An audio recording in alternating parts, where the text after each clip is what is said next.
Back in another episode of College Basketball Review Courtside, only a few weeks away now from the start of the new college basketball season. And with us today, a new head coach with Siena, Gerry McNamara, joins us on the show. Pleasure having you on. How you doing so far? Appreciate you having me. Getting ready to go. Like you said, we're right down the home stretch, so just kind of anxious to get going. Obviously, the future of Siena bright with you at the head coach, but we want to, talk a little bit about everything, your history.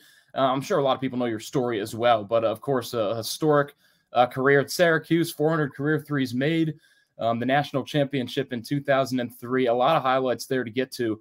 I'll start off with, when you came in, and I've heard the story before of when you first saw Carmelo Anthony and how great that was. But just talk to me about that season and just the highs and the lows of that. Yeah, the first time I saw him, it was pretty clear he was the best player that I had seen to that point. I think it was probably right around Christmas time. We had played Georgia Tech leading into the Christmas break. And, right around Thanksgiving, I was like, we're pretty good. By the time we went home for Christmas, I was like, I think we're really good. And that team, I think, was the youngest team in the NCAA tournament that year. And we won a national championship. And, I think it was probably a good thing. We were just kind of young and ignorant to the fact of how hard it was and difficult, but we were super confident. And as the year progressed and you started to understand the talent that Melo was, and nationally he started to get the respect and recognition that we knew how good he was. And, you could filter through a guy of that caliber every game. You knew you had a chance against anybody, but you saw, the emergence of so many different players on that group. It wasn't just him. Everybody else started to step up their level of play. And, we just had like a selfless group, a group that cared about winning. And, as the year progressed, you started to understand we had fought back from double-digit deficits like 10 times that year to come back and win games. We just, like the title of the documentary of that season, The Will to Win, we had a will to win the games. And when you have a group that cares and puts winning at the forefront, nothing else matters. And just a magical season and with a magical group and, centerpieced around an incredible talent. And I'm sure you've probably been asked this before as well, but, part of that run in March Madness took place in Albany. So now you're back at Siena. Just how full circle, how cool of a moment is that for you now? It's awesome. To come through this, it was, I think, the Pepsi Center when we came through here. It's now MVP Arena. It's had a couple different names. But the night before the introduction, the press conference was the LSU Iowa game. Caitlin Clark and Angel Reese.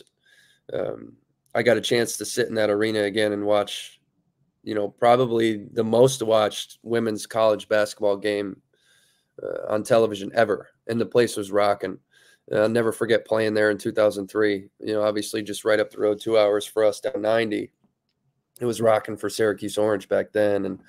And just full circle, you think of all the great groups. I think Connecticut had come through here 2 years ago on the way to their first of two straight national championships. Just an incredible venue to play in, a rich tradition in terms of history here. But as good an arena as anywhere in college basketball. I think that's the really neat thing about this job. It's not just the passion and tradition of the place. You have a playing venue that's just as good as anywhere in the sport. So kind of full circle, that a chance to coach my home arena now is the arena that, I was cutting a net down in 2003 to head off to New Orleans for a Final Four. It's pretty neat. It's definitely a cool story. And you kind of alluded to it there too. Siena definitely has a rich history for being a mid-major basketball program. Talk to me maybe a little bit about, is there any pressure with a job like this? I know that, Siena's been struggling over the past couple of years. They wanted to make the change, but, the school cares about basketball. And no less pressure than what we dealt with at Syracuse. You understood going in every year that it means something. I think, that's why competitors take these jobs. It's why players as competitors choose to go to high levels to play. The more attention and expectation on a program, I think the better the job. That's just, you want to be in a situation where it's so important that there is pressure.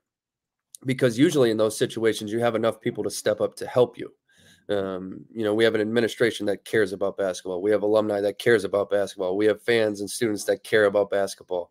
We have a venue to protect that culture in terms of how much they care. So no added pressure in terms of what I've always dealt with. I've always put pressure on myself as a player, put pressure on myself as an assistant coach. I put pressure on myself as a head coach. I have expectations. I don't like to manage them. I want to have expectations. My expectations are to win. Do I do the daily things that impact the result of, can I get there? That's the most important thing.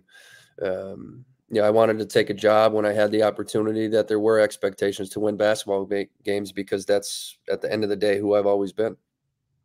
Head coach Gerry McNamara here with us on College Basketball Review Courtside. Again, part of the Syracuse coaching staff for a long time. You really rose up the ranks there, right? You were a grad assistant at first, got up to the assistant coach, and of course, last year, the right-hand man to Coach Autry. Who have you really talked to the most about this new job in your new role as a head coach, to maybe learn the changes that you need to make from being an assistant to the top guy? Yeah, I'm lucky. I've gotten a chance to work under a Hall of Fame coach. Mike Hopkins, who recruited me to Syracuse, is one of my mentors, had left Syracuse, I think, in 2016, 17, to be a head coach, who I'm still close with. And then I thought really for my process last year was really important. Coach Boeheim's retiring, and then Adrian steps in, and to be along with him to see that process unfold, to, kind of change quite a few things in the program. And that was really important, I think, in my development, my maturation process, to watch Adrian step into the chair, to be there with him, to help him as well as I could of what I thought of. And he and I had hours and hours of conversations outside of work. We lived like 5 houses from each other in Syracuse. So the amount of conversations that we took home and had on phone calls or in person, that was really important to me, to be there for him, to watch him step into the chair and see the different type of pressures that go on you at that point. Everything's your fault. Everything's on you. You go home at night, you put this thing down on the nightstand, you hope it doesn't ring. Everything's under your control. And I'm very blessed that I've got multiple people. I've talked to Coach Boeheim quite a bit. I was just with him this past week. I've talked to Adrian and watched him go through his process. I've talked to Hop. So really the guys that are in my circle that have been in this chair, I've been lucky. Brian Bury, who's on my staff from St. Rose, was a head coach at St. Rose, 35 years. So I've got just such a wonderful group of accomplished coaches that I can lean on in terms of being there and done that and seeing all the situations that I'm about to face that I can rely on. Yeah, it has to help having, some Hall of Fame coaches in your back pocket. Gerry, heard you on the podcast with John Fanta a few days ago. And, one thing you mentioned is, you're not going to shy away from the zone, right? And obviously that was a huge part of Syracuse. But, Coach Boeheim would recruit for the zone. And I know that, you mentioned it as maybe more of a tool for momentum. So I just wanted to hear more about that philosophy. Is it something that maybe you're going to use more so than Coach Autry, or is it something where, you're just going to have it there just in case to change the pace during the game? Well, we relied on it pretty heavily last year at the end of the year when we faced some of these teams.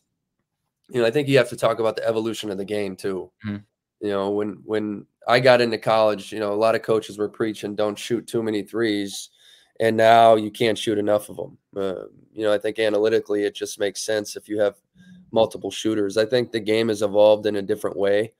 There was very few teams when I was a player where you played where there was more than 3 shooters, and now you've got 4, sometimes 5 shooters. It's like you played Notre Dame, you knew you were going to face 4, and sometimes they could put that stretch 5 out there. So I think there's a lot of different ways you can manipulate the zone. I think that's the greatest thing we did at Syracuse over all those years is the zone evolved. It didn't always stay the same, and it evolved with the game. It elevated further out. We denied the wings from the forward spot instead of being responsible for the guard spot. We started to send the center to the corner as a last-second resort for the play that Hakeem Warwick made in the national championship game. Mm-hmm. So the game just evolved in a different way, that the zone became more difficult to use all the time because the number of threes were going up at a different rate. The number of shooters on the court typically would average more 3 or 4 instead of 1 or 2, So I think you still need it. I think every team needs to be able at some point regardless of what your game plan is, you've got to be able to adjust on the fly, and you have to change things. If a team has figured it out and they like a matchup in the man-to-man, can you flip it and take away that matchup? Maybe you get 2 or 3 possessions out of it. 2 or 3 possessions might lead to 2 or 3 scores. So I think we teach it a different way than most programs. It's a little more aggressive. I think Joey Gallo's done an incredible job at MAAC of teaching his zone. It's so aggressive. I love the way they play it. So there's different ways you can impact and change the flow and momentum of a game. You just got to be able to implement the things you're trying to coach. And it's certainly something that we're going to use without doubt. Let's talk a little bit more about in depth on your team this season. You know, the MAAC is one of those fun mid-major leagues. I feel like there always are some just crazy games when it gets to conference tournament time in the MAAC. I feel like it was last year. There were games that were going on past like 1 a.m. down in AC, and it's just like, man, this league is crazy. How prepared are you? How ready are you for the MAAC? Because, you know, anything seems to be able to happen in this conference. Yeah, I haven't done a deep dive yet fully. And the reason is because I have non-conference. You know, and by that point, a lot of these teams are so relatively new to each other where, you know, I think Quinnipiac might be one of the only teams in the league that retained everybody. So, you know, you're going to have, you know, double-digit amount of games that you're going to be able to scout leading into conference play. So now you can get a feel for what a team actually is instead of watching them up, looking at them on paper and like, well, they got 6, 7, 8 new guys, 9 new guys like us. And so I'm going to learn the league just like I would learn the ACC as the year went on, just like I learned the Big East as the year went on. You have enough time. That's why the league games are so crazy. You know, everybody at that time of year knows each other. You're playing a lot of these teams twice. But you've had a couple months to be able to scout each other and watch each other and get a feel for what a team really is. And then you can kind of implement what you're trying to do, how to attack them, how to take things away from them. So, yeah, I'm looking forward to, I mean, those late in the season battles where it's just like a head beating, like teams just killing each other game in and game out. And those last few games, like you said, you know, one thing that even though it's my first time in the league, you pay attention to college basketball, any hoop junkie does, and the league would be no different than the Big East or ACC when I was in those leagues.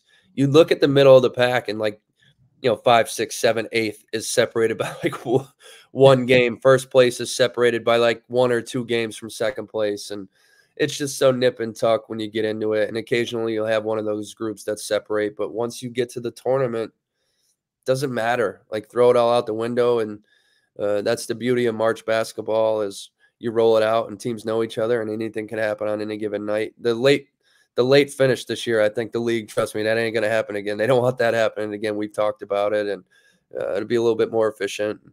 I'm really looking forward to getting into league play because I know a lot of these coaches. They're good, really good guys and really good coaches, and they're all competitive like I am. And it's going to be fun to see these matchups take place.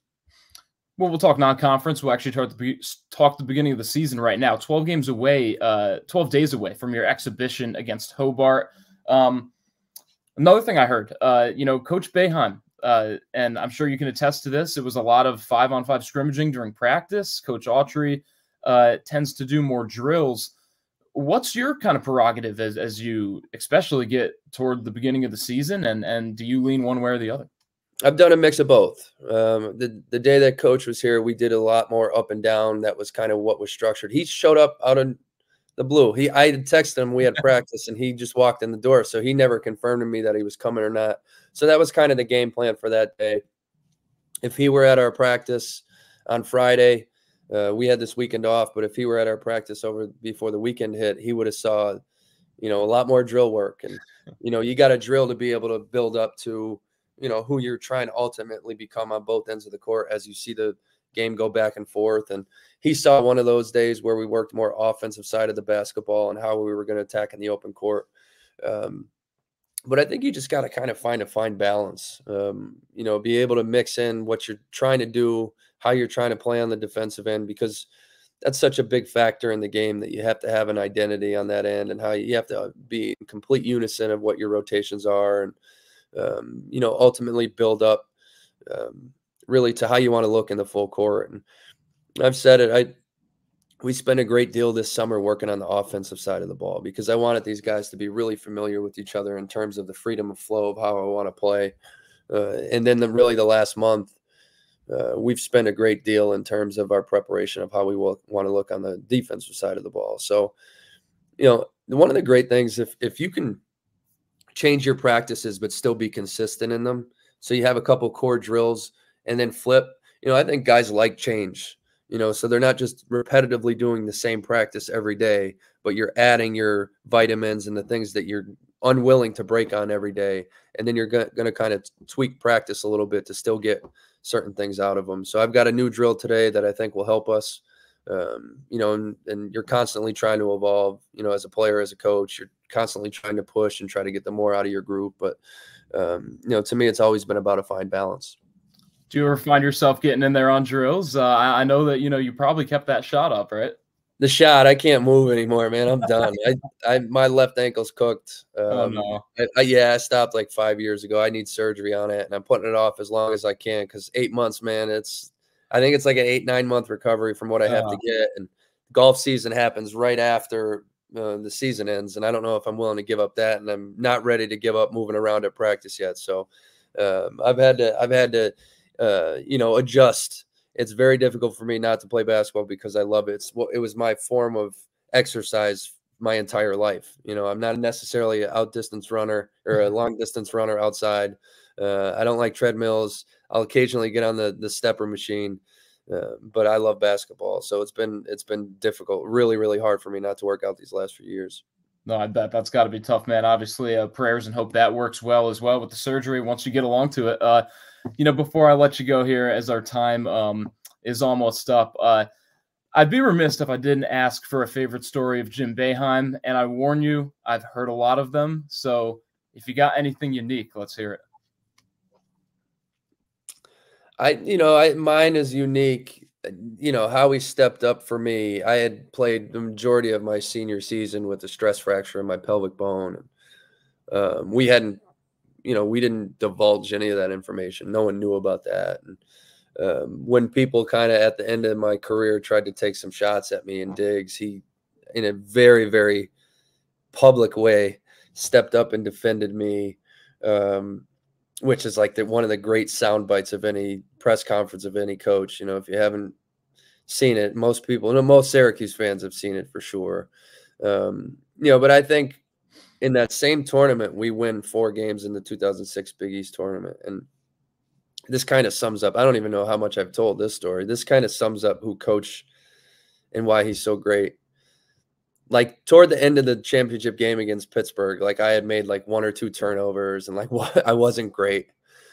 And we ended up winning, and I'm going to get MVP of the tournament. And that's all, conclusion. I knew that was going to happen. He comes up to me and he hugs me and he says in my ear, he's like, "You made some of the worst plays I've ever seen you make today."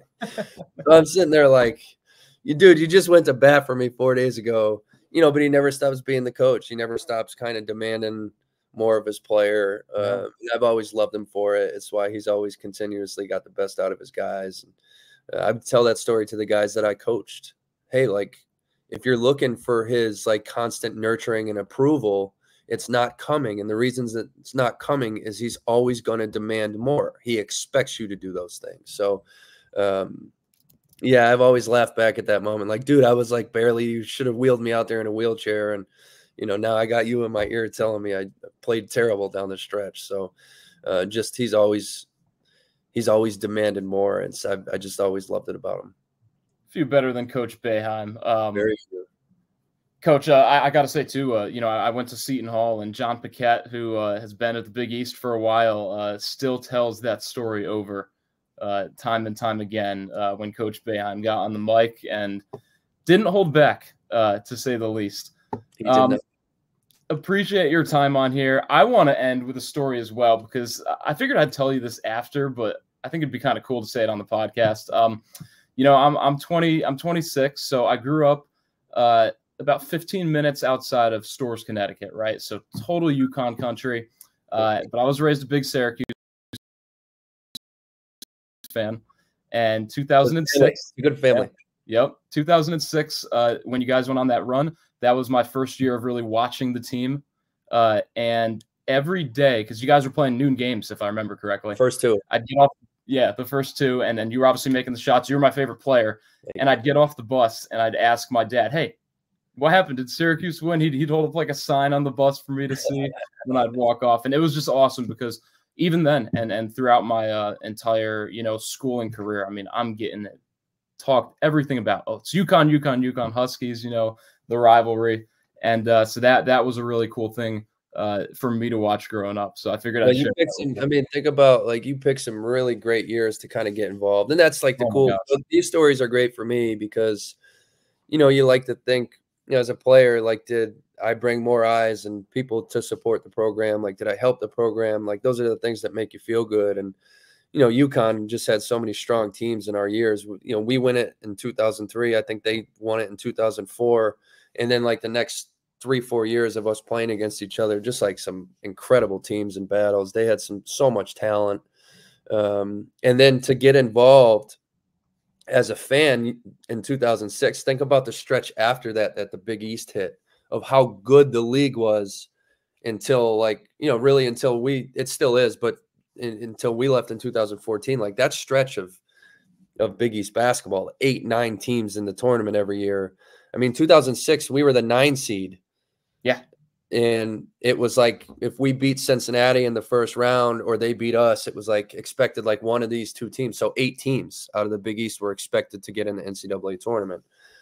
Just the quality of the league was so strong. To get involved as a fan, to like watch those years, like the quality of basketball and players was through the roof. So I appreciate you telling that story. Yeah, it's pretty neat. That was my rival, man. Those guys had some squads. So it was always fun playing against teams like that, and Villanovas and Pittsburghs, and those years were so fun. Such battles. It honestly, it's changed so much too. Like it took me a few years, and I obviously follow the Pirates now. But it took a few years to get used to the new Big East. I appreciate the new Big East now, but I mean, you said it perfectly, Coach. Nothing in that stretch of years compared to the Big East, and nothing nowadays really does. You got good conferences, but night in and night out. That was a special league. Yeah. And well, I mean, the league, I think they got hosed a little bit this past year. I don't know how many they ended up getting, 4 or 5. They should have got more. I meit was pretty obvious how strong the league still is. They should have gotten more teams. I mean, I watched the Big East still. It's funny, Adrian Autry and I, like 2 years ago, he said something about he had watched like the SEC the night before. And I was like, Red, I don't think I've watched one SEC game. And I was like, you know what I watched still? I'm like, oh, I still watch the Big East. Like he's like, dude. And then last year he was like, Mac, I watched the Fox. So like, he grew up in it. I grew up in it. And like all those regional, it's why as fans, like it's hard. Like you lose so many great rivalries in this conference realignment era. I'm just really happy that like being at Syracuse, us leaving and go to ACC and still be in like a really, really strong conference that could still support football. And then the Big East, especially UConn, like, thank God they got back into the Big East. I mean, it's obviously clearly helped them, and a coaching change really, really helped them. But still, I mean, to watch these teams be in different leagues, it's difficult still for me.